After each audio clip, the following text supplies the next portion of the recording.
time, within its swirling mists lies the knowledge of all things, past and future, endings and beginnings. It is all here, hidden from view, waiting to be revealed to those who have eyes to see. Far to the north, beyond the wind-swept peaks of the spine of the world, beyond the realms of men who call themselves civilized, dwell a people whose way of life is built upon the gift of sight. Among the tribes of the Uthgard, the visions of a shaman serve to guide his people through the fog of an uncertain future. So it was with Yoldair, elder and shaman to the tribe of the Bear. For it was his visions that foretold the return of a slain king, awakened from the halls of death by a spirit consumed by vengeance. His vision carried him across the tundra to a place where men built their homes beneath an ancient oak with branches that stretched skywards to embrace the clouds. It is here that his vision showed him the faces of the strangers that would journey far across a sea of ice and snow. To the frozen north, these heroes would come, drawn into a twisted maze of shared destinies that would lead us all into the cold and terrible heart of winter.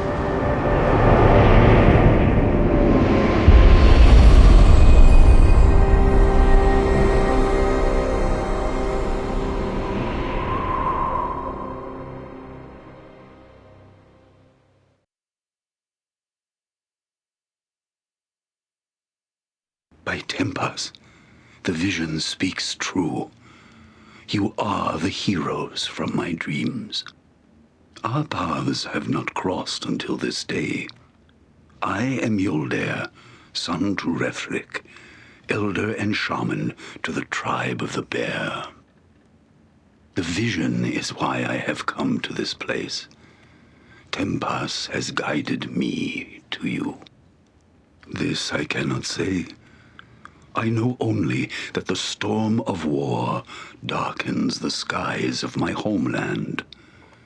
My people are gathering in numbers greater than any have seen for generations. A king, both new and old, has risen to lead the tribes against the 10 towns. Already the first snows of winter bear the dark stains of spilt blood. Wulfdane is his name. He was a great warrior from an elder tribe who was slain in battle on the eve of last season. Now his body has returned from death's halls to lead my people once more as king. Wulfdane's flesh is but a vessel, a borrowed tool. The spirit of the new king is much, much older than the form it now inhabits. It is said that the spirit of Jared governs his body. It is this claim that has fueled the fires of vengeance among my people. The same. You know our history well. Now, after centuries of imprisonment, Jared's spirit is free and rallies the tribes once more in a common cause. You must understand, I have read the signs. Tempas will not favor either side in the coming battles. Both my people and those of the towns shall be haunted by countless deaths without honor. I have cast my spirit into the nether realm in search of a way to prevent what must not be. My vision quest led me here to find you. You are the answer I seek. You must come to Hengoro, to the great mead hall where the tribes have gathered. You alone can forestall the war between our peoples. Although I am certain you are the heroes of my vision, I fear you are not yet strong enough for the task at hand. Go forth and sharpen your skills upon the field of valor. When you've grown stronger, return here and we shall speak more.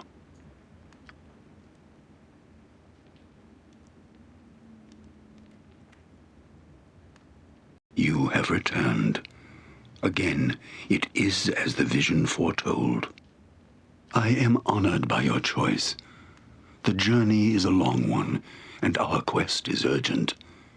I shall summon the wind to carry us through the mountains and over the tundra. Know this. Should you wish to return to this place, it is within my power to bring you back. But walking upon the wind taxes one's spirit greatly. It may be days before I can make the journey again. Now, are you prepared to depart?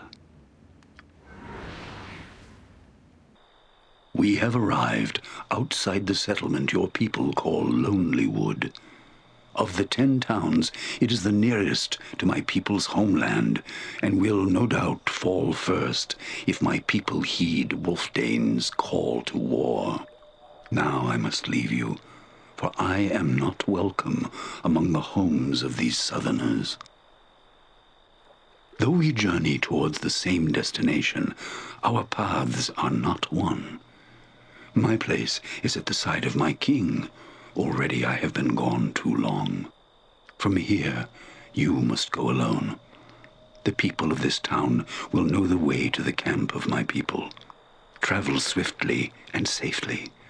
We shall meet again when you stand before the council in the great mead hall.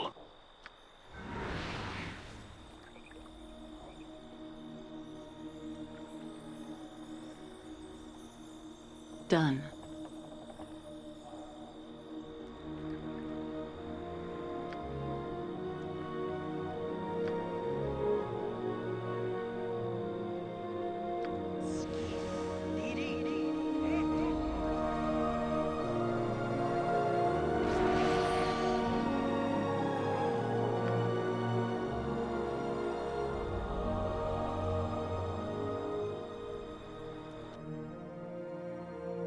Yep.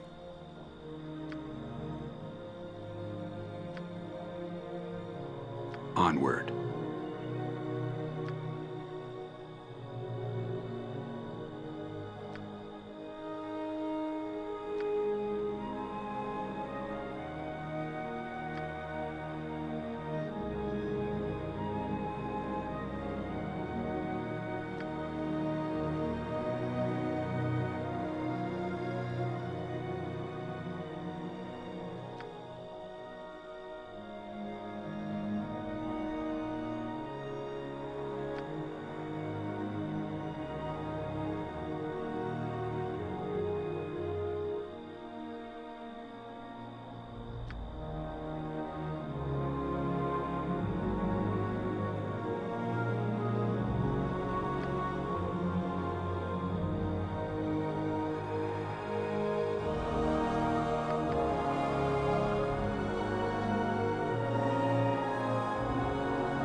Whatever you say.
My pleasure.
Whatever you say.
I announce Wulfdane, blessed and guided by the spirit of Jared, once king of the tribe of the Bear, now king of the tribe of the Great Worm, son of Faengar the Fearless, slayer of the Dwarven Spy in single combat with a single stroke of his blade, slayer of the Great Bear. Enough. Your words honor me, but they are wasted on these outlanders. They know nothing of our ways, and must surely find such things tedious. Then perhaps at another time you shall. For now, however, I would know why you have come before me. The one known as Wulfdane died and was laid to rest. As his spirit prepared to leave the shell of his body, he had a vision. Jared, the savior of old, appeared before him. He asked that Wulfdane join with him. He said that together they could return the tribes to their former glory. It was an honor that Wulfdane could not refuse. I awoke that day. I am neither Wulfdane nor Jared, but both joined as one. It is through me that the tribes have come together. And through me, my people shall rule the North once more. Now, I want to know why you have come to me. Speak, Outlander. I was not aware that our peoples were at war. Perhaps the fact that savages have gathered at your doorstep prompted your visit. Your people refer to us as barbarians, Outlander. In your language, does not the word barbarian refer to a savage, primitive people? Your personal view hardly outweighs the view of the Ten Towns, whom you represent. Your people see that the savages have come calling, and immediately fear the worst. With respect, an interesting word for an outlander to use. Is this the same respect shown to us when the Ten Towns stole our lands? Our peoples have known of each other for centuries, Outlander. When the Ten Towns decided to settle here, they knew full well what they were doing. You cannot claim ignorance in this affair. Room for all? Your civilization has spread across Faerun like a plague of locusts. To the east, west, and south, the land reeks with the stench of your cities. Here in the north, the land remained pure until your people discovered the fish of the lakes. Now your pestilence strikes here as well. What new discovery will lead your people even further into our lands? What other treasures will you steal from us? No, there will be no room for my people here. You will press on, driving us further north, until the land ends and the cold kills us. We have no interest in treaties or in setting limits. Instead, we will take back what is rightfully ours. Only then will we be safe. So you say, Outlander, but you know nothing of what you speak. My people have already been driven far from their ancestral lands. One only needs to look at a map to see the truth of my words. Our tribes once roamed freely from the spine of the world in the south to the endless sea in the north. Now, we cannot travel south beyond Kelvin's cairn without your leave. Fully half of our ancestral lands are denied us. Gift us with what is rightfully ours to begin with? Why should we accept such a proposal when we can take all of what was ours by force? Well said, Outlander. So, what common ground should we build this foundation upon? Would trade suffice? No. We are a simple people, with nothing that you would find of value. Cultural ties, perhaps? No. We are nomadic in nature, and cannot abide the confining cities in which you thrive. Spiritually? No. Even now, our most holy site, Jared's Stone, is denied to us, sealed away beneath an Outlander temple. Who better to protect Jared's Stone than Jared's people, Outlander? We, the faithful, should hold that site, not an Outlander temple. We worship Tempas, not Tempus. Your people have even gone so far as to change his name and deny us even that small link. So you feel names and titles have no value, Outlander? To us, a name defines us as a people and carries with it honor and respect. Yet you would dare to make light of it, even when a god's name is concerned. You insult us. If I believed you to be a delegate of the 10 towns that you claim to be, then we could come to terms. However, you are not what you seem, Outlander. Look at you. Are armor and blades the trappings of a diplomat? I think not. It is more likely that you are an assassin, sent to slay me, just like the last delegate sent by the 10 towns. You will find his head outside my tent. I questioned the assassin before he died, Outlander. The Council of the 10 Towns paid him, specifically the Lonelywood representative. Then you are a spy sent by the 10 Towns to learn of our strengths and weaknesses. In either case, I cannot let you leave this tent alive. Stay your hand, mighty Wulfdane. These strangers bear our people no malice, upon my oath. I know this, for it was I who bade them to appear before this council. I see. Tell me, Yoldair, why would you do such a thing? Their coming was foretold by a vision. I have been to the other side, great king. The spirits have shown me these heroes and other images that speak the will of Tempas.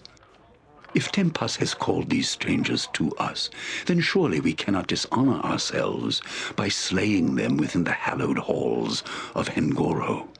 Very well. If it is the will of Tempas, then I will hear more of it. Tell me of your vision, Yoldair. Why are these outlanders among our people? I do not know. The vision was unclear as to what purpose they must serve, but it must... Unclear? You dare to stand before me, speak the will of Tempas, and yet you are unclear as to what our Lord demands of us? How can you wear the mantle of a shaman if his voice does not ring true throughout your very being? I will hear nothing more from you, Yoldair.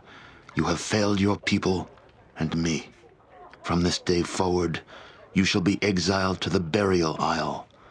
Contemplate your failure until you join with our ancestors. As for these outlanders, I will not contest even the flawed vision of a shaman. If it is the will of Tempas that they live, then so be it. Remove them from my sight.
Whatever you say.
My pleasure.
My pleasure.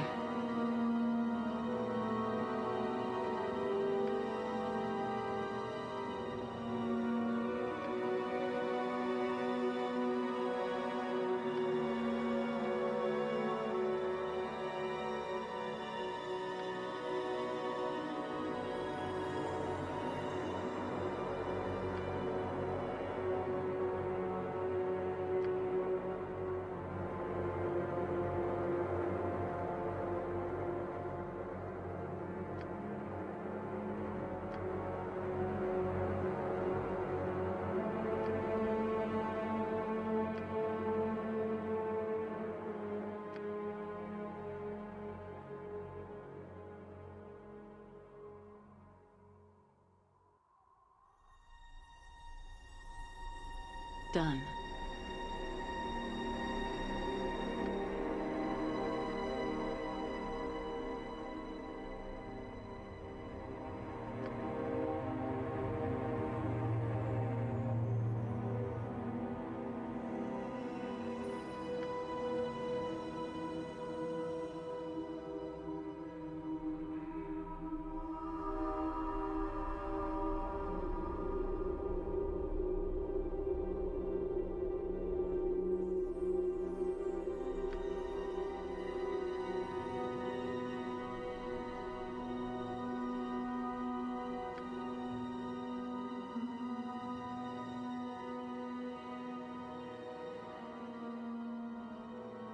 Yes.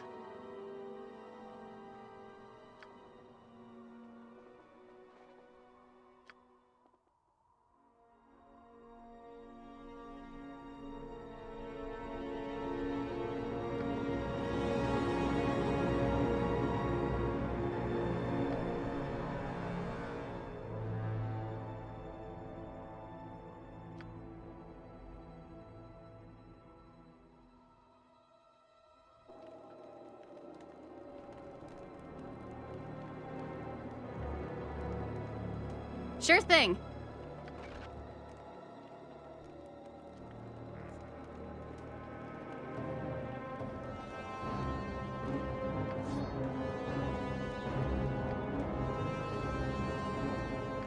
I hope there's something good down here.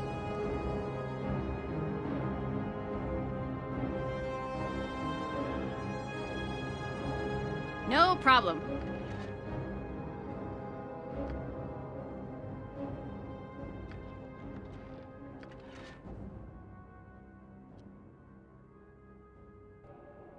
What's this?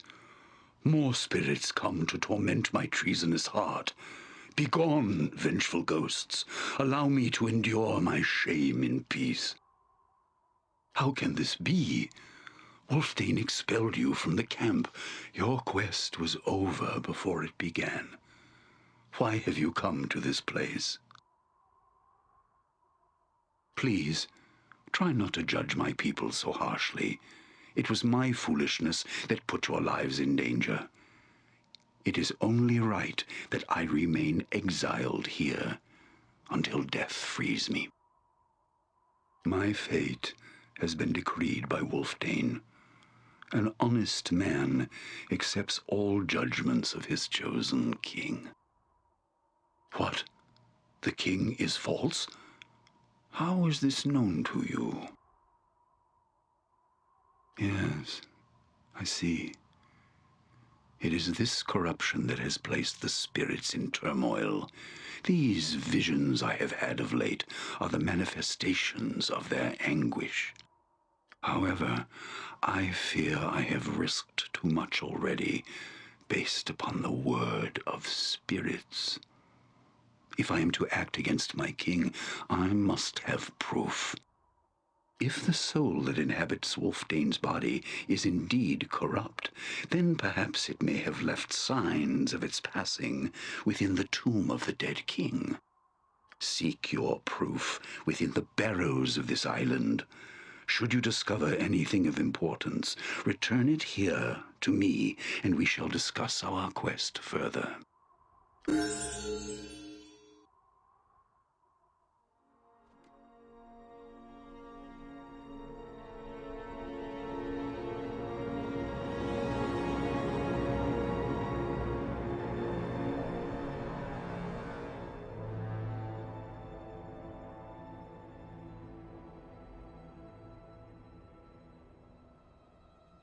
Done.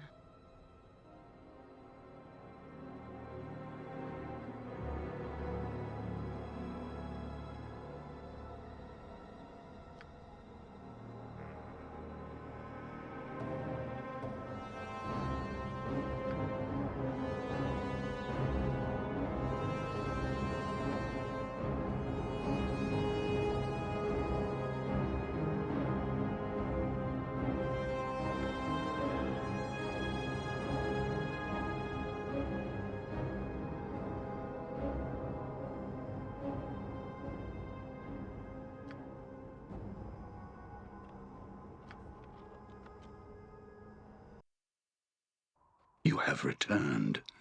Have you found any clues within the barrows? This is Wulfdane's tribal insignia. Such chains are worn by the kings of my people and are considered the most precious of worldly possessions. No true tribesman would dare to deface so sacred an object. If Wulfdane is responsible for this desecration, then it is not the spirit of Jared that now inhabits his body.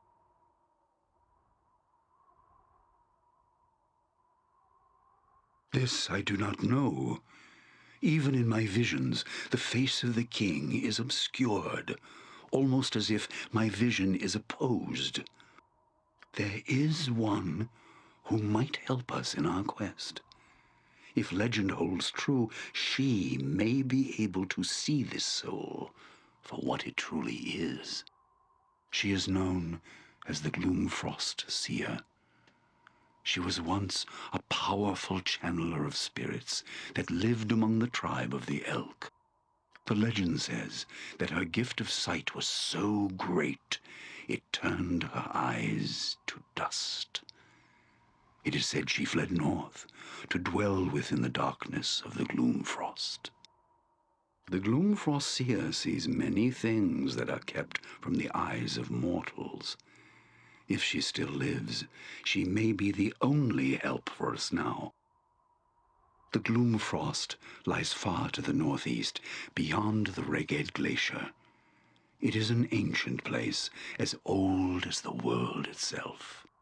The tales of my people say that the Gloomfrost marks the place where the sun was expelled from the womb of Toril when she was still a young mother. It is said that the heat of the infant sun scarred the glacier as it fled to the sky, turning the ice black as night and casting the surrounding land into darkness. I shall mark the way upon your map. Make haste in your journey, but beware. The guardians of the Gloomfrost protect the seer from the intrusions of man. Only those who prove themselves worthy shall be granted her wisdom. I shall defy banishment and return to the camp in secret. If you are successful, go directly to the Mead Hall and demand an audience with Wulfdane. Together, we shall expose him and put an end to his evil.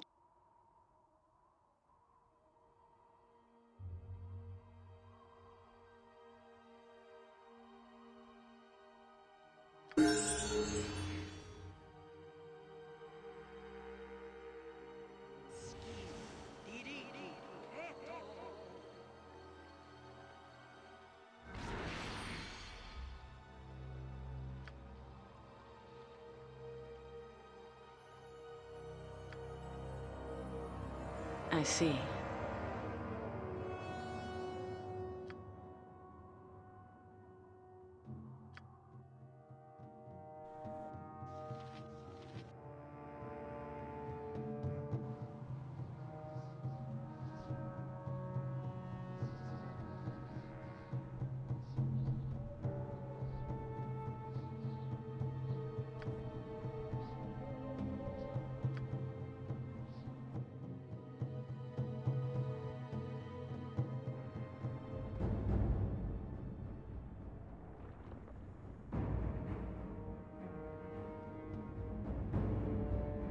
Consider it done. Very well.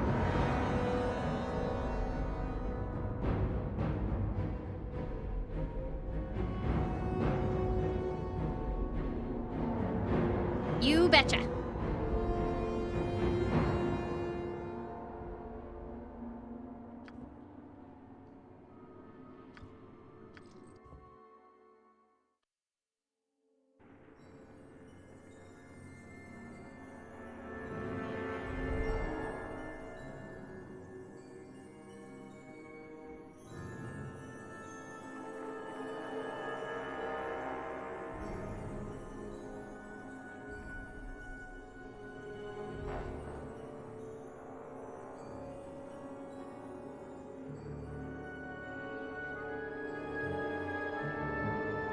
No problem.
I'll take that off your hands.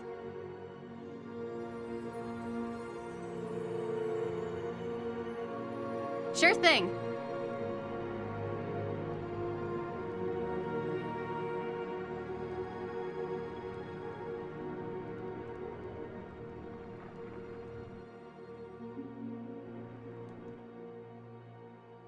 My pleasure.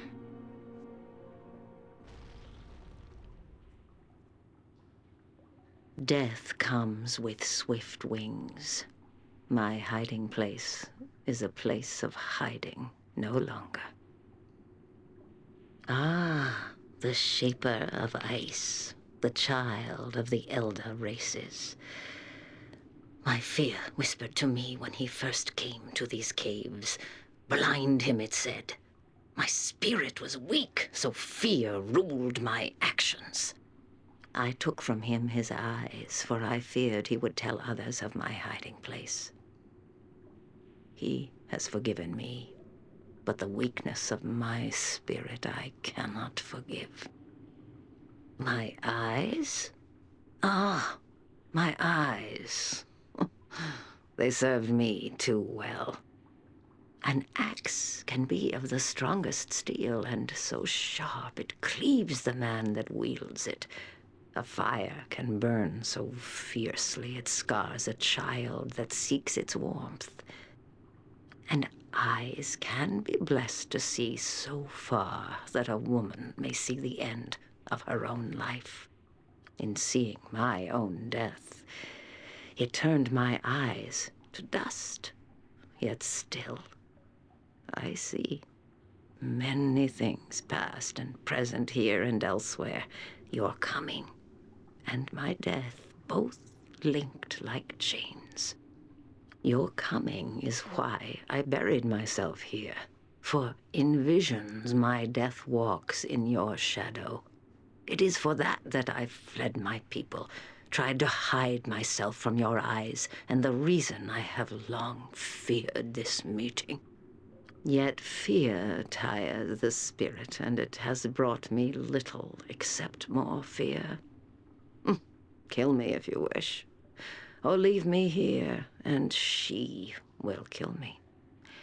In the end, I die the same death. You have seen the creature that wears Wulfdane's body like a cloak. She has chosen wisely, that one. No, Jared is long dead and gone from this world.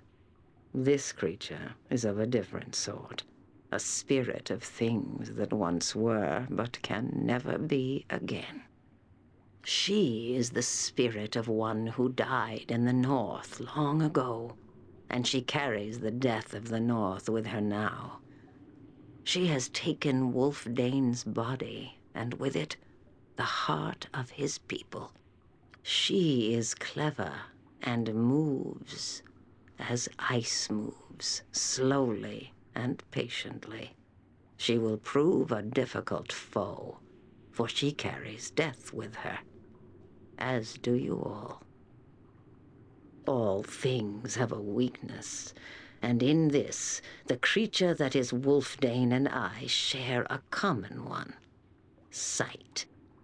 Do you know why I have hidden here, chosen this place?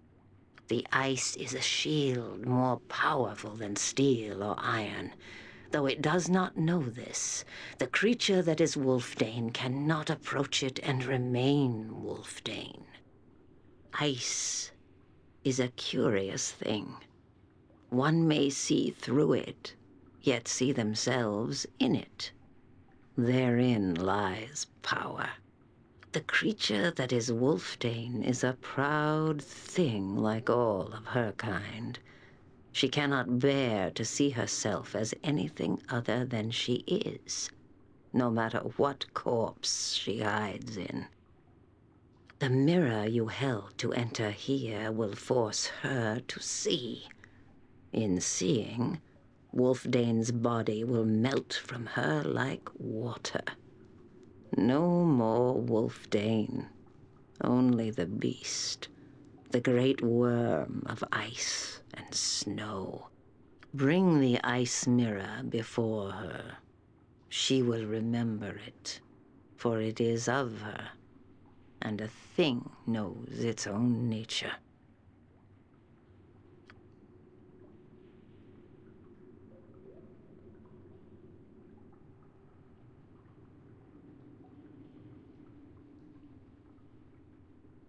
In her shadow is my death.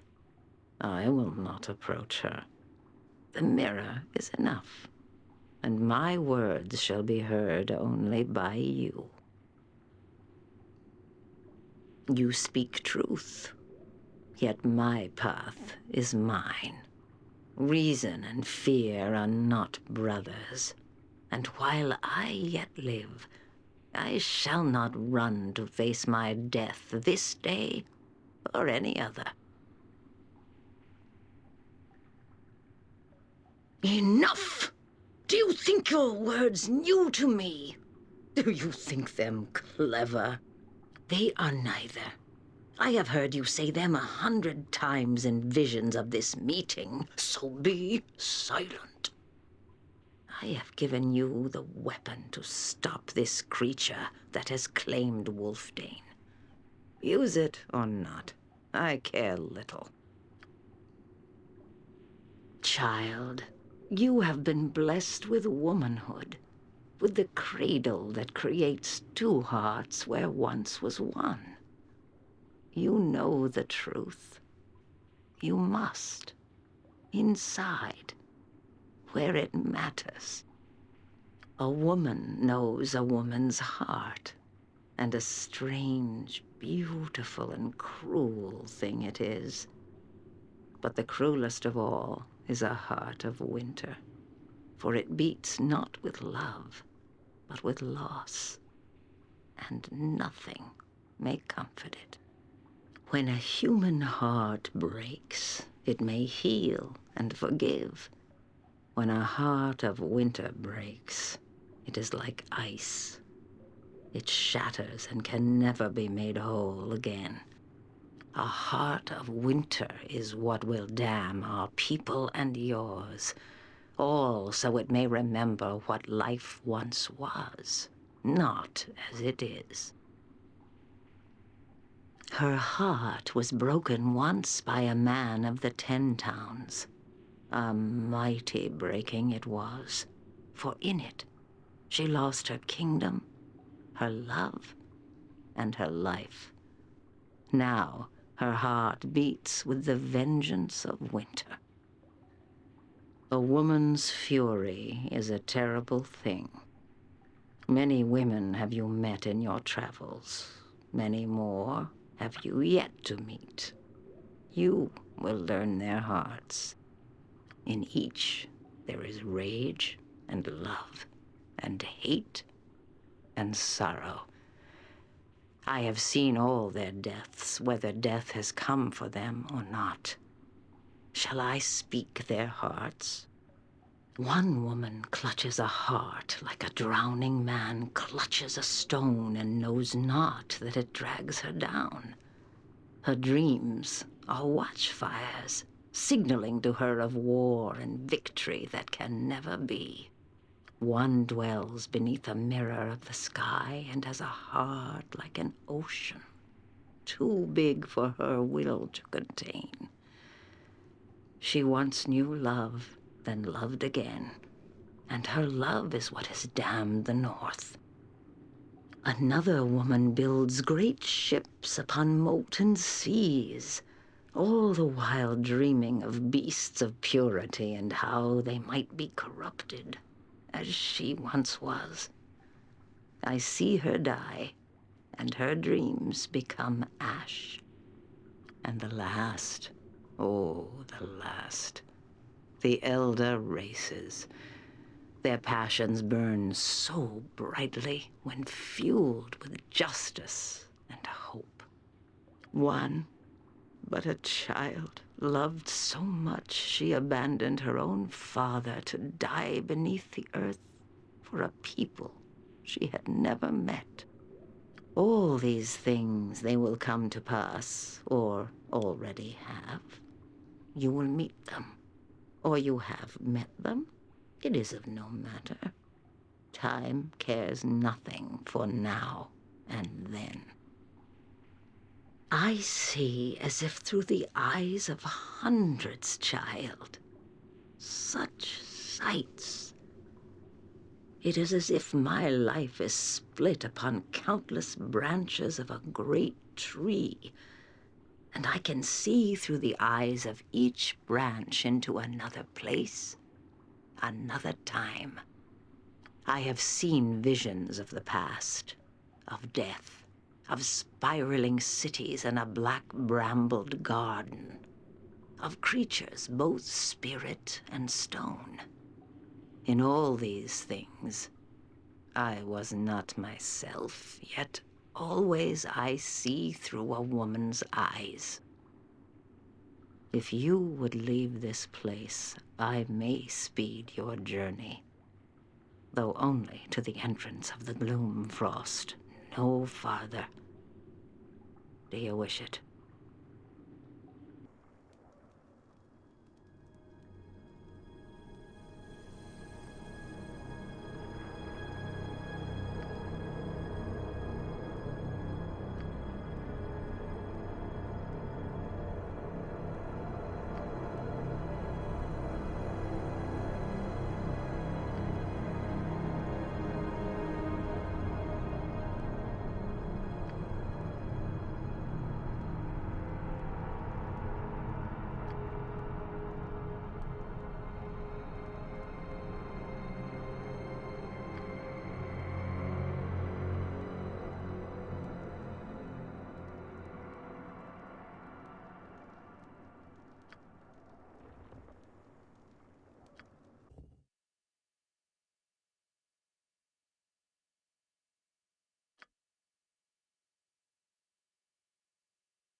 It is good to see you again, friend.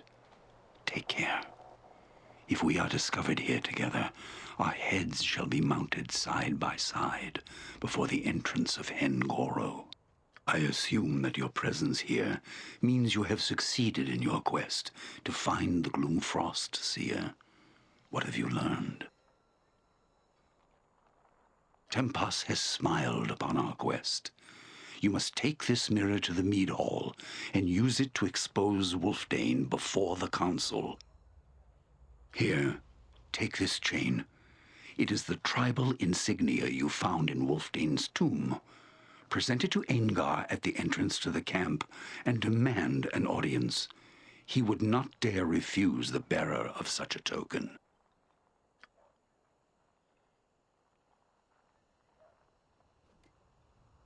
Forward.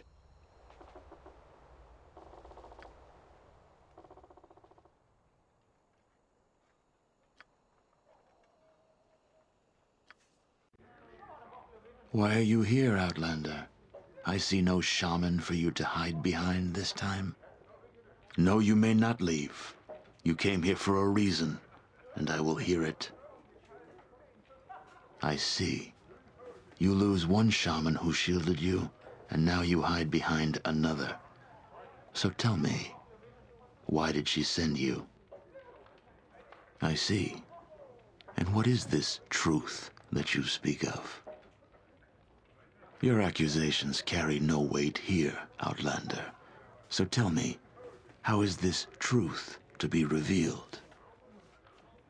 Gift me a mirror? You humor me, Outlander. Neither I nor my people have use of such a thing. It is a toy of your people. It plays upon the vanity of fools and females. Why should she gift me such a thing? No. More likely this is some outlander trick designed to slay me. You seek to succeed where your previous assassin failed. I am Wulfdane, blessed and guided by the spirit of Jared. I fear nothing, Outlander. And what is it that you see? What truth is revealed to you? What indeed? Wulfdane shall see the truth of his reflection, Outlander. He shall see a king raised from the dead, the forming of a great nation, and the triumph of his people as the 10 towns are erased from the face of Faerun. Hold forth your mirror and behold such a king among men. Your mirror is nothing more than I expected. A simple toy that... No. No, it cannot be. What have I done? This hideous form defiles the majesty of my being. Enough! Put away your mirror!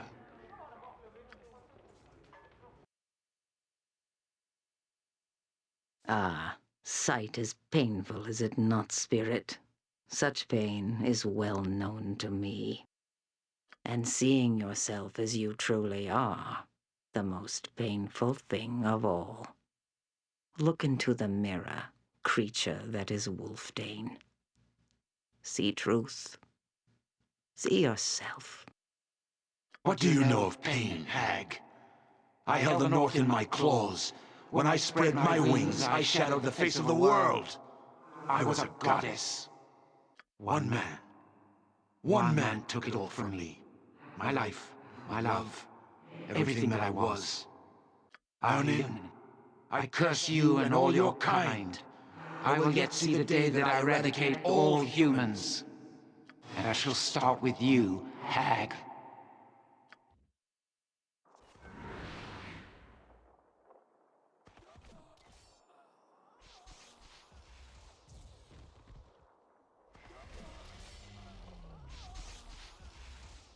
It is done.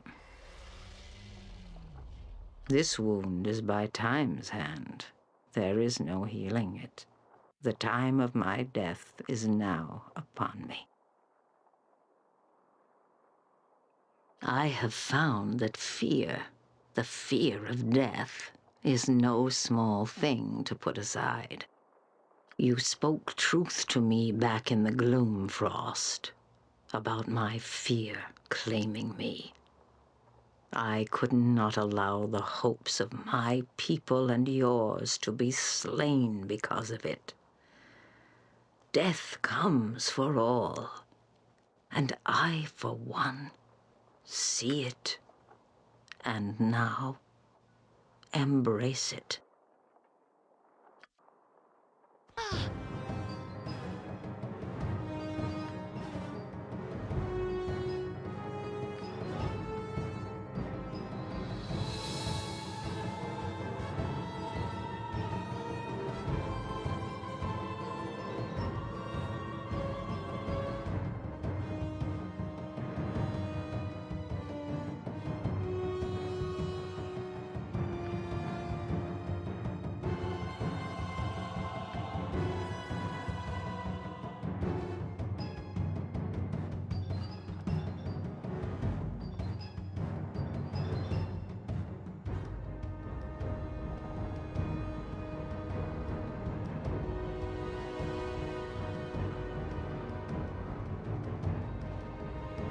I see.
My pleasure.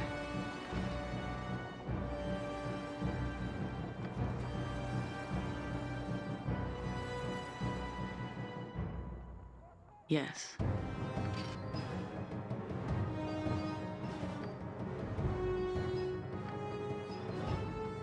Done.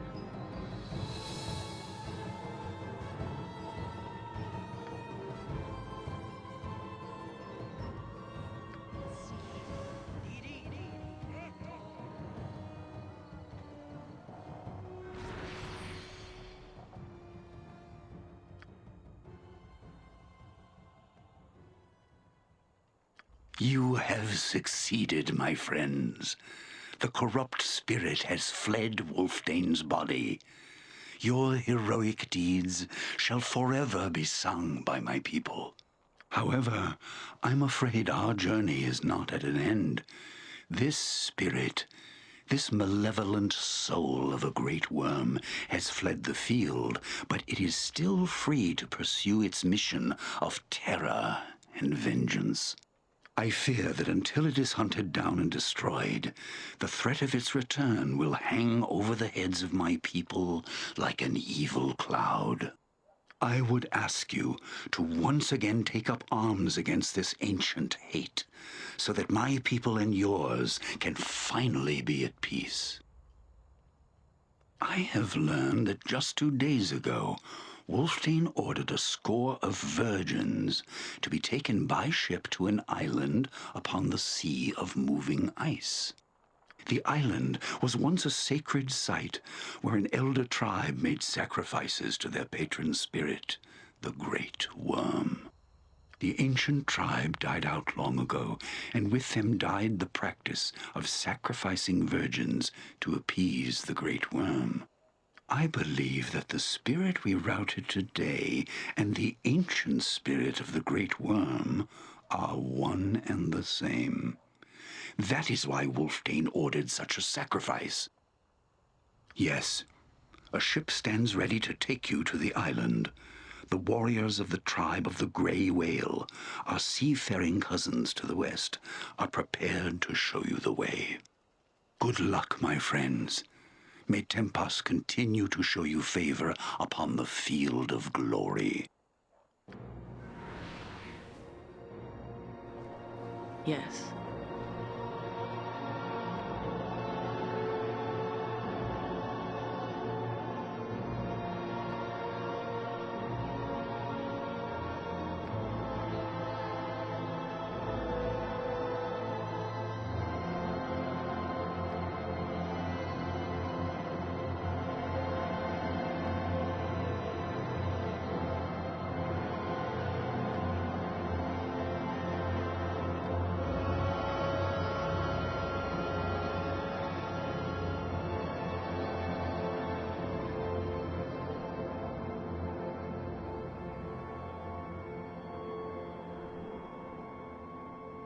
Yep.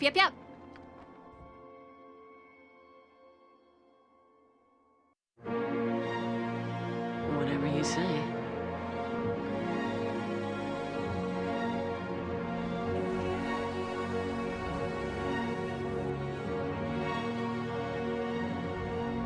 Okay.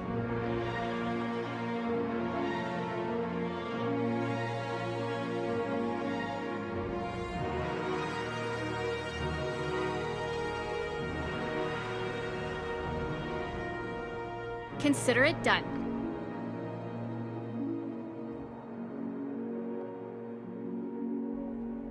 You betcha.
Okay.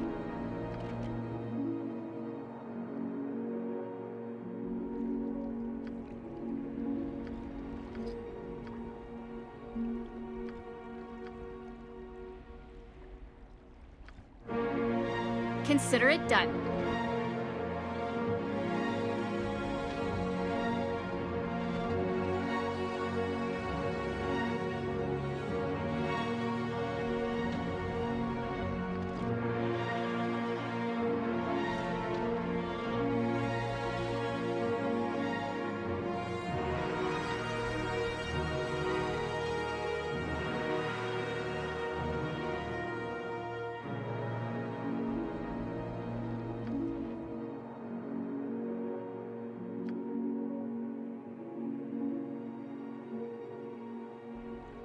Can do. Done.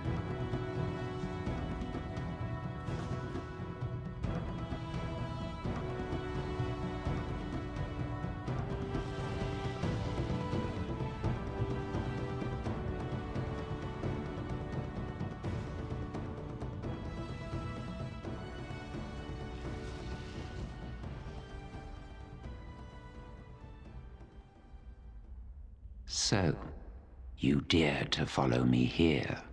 I think you will find that to be a fatal mistake. Spoken like a true hero. Shall we put those words to the test? I feared as much, but I had little choice. It was a calculated risk. To cheat death itself, to be born anew, as you see me now, only by returning here could I do this. When I built this lair, I included 2 special wards. One would serve as a beacon that would allow my spirit to find its way here upon my death, and the other would preserve a body almost indefinitely. I then reared 2 offspring, devoid of their spirits, and placed their bodies in the preservation wards. The plan was simple. If I were to die, my spirit would return here and find a new body in which to live again. While their flesh was yet unformed, I warded the eggs so that no spirit could find a home within them. Would you rather I had bore them normally and then stripped their spirits from them? No. By doing what I did, they were nothing more than empty shells, ready for use.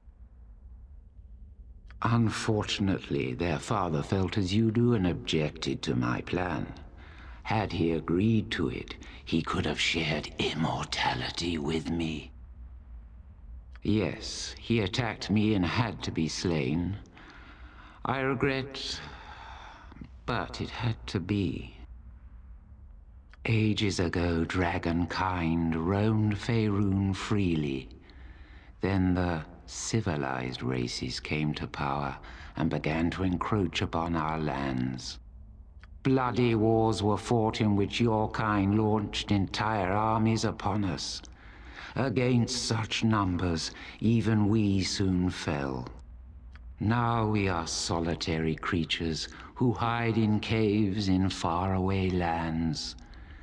We fear sleep, for it is often the sleep of death if we are discovered. I was slain fighting for my homeland against an invading army. Ionan, a man of the 10 towns, wielded the blade that broke my heart. Yes, and history is written by the victors, as they say. It is also said that history repeats itself. Look at the plight of the barbarians. Even now, they are being driven from their lands by the 10 towns. Soon they will be left with 2 choices, extinction or absorption. They are a proud people and will not bend. They will choose extinction.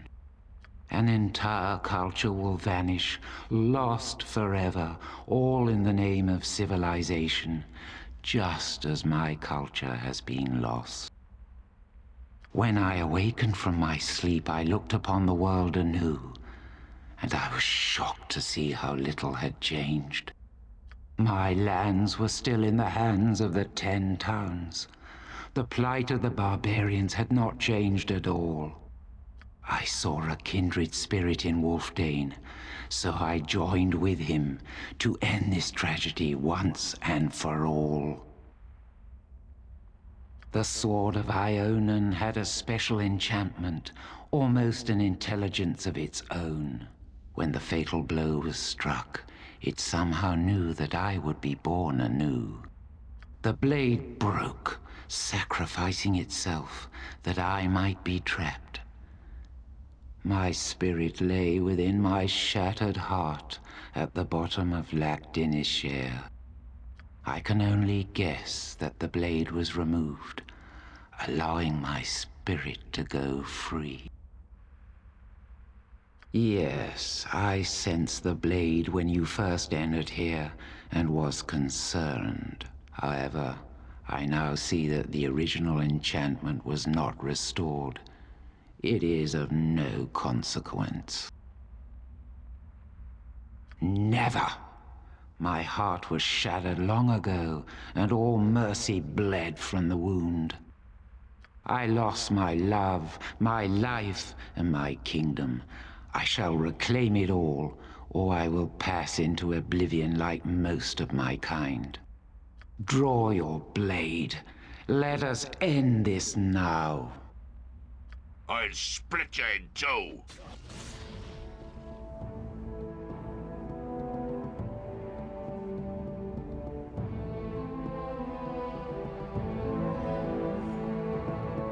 Here we go.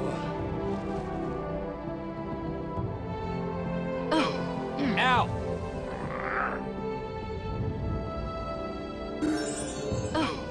Ow.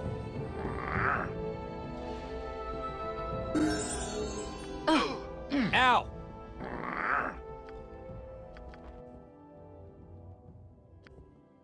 Whatever you say.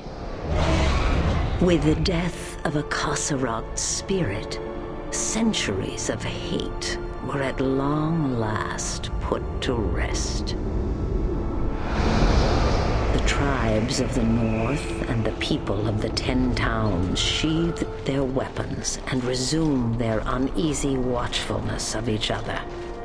It was a peace of sorts, for as long as peace ever lasts. Wulfdane's body was returned to the burial isle. With his return, the wailing of the virgins fell silent, and they slept beneath the earth with their king once again. And of those brave ones that came to defend the North, what of you? As I look upon you all, I see you as you once were, as you will be, branching out to glittering futures. Tales follow you, and tales await you, as they always do for those whose hearts yearn for adventure and glory. Though I need not say more of your future, for all that I have spoken of, all that I have seen, shall be revealed to you in time.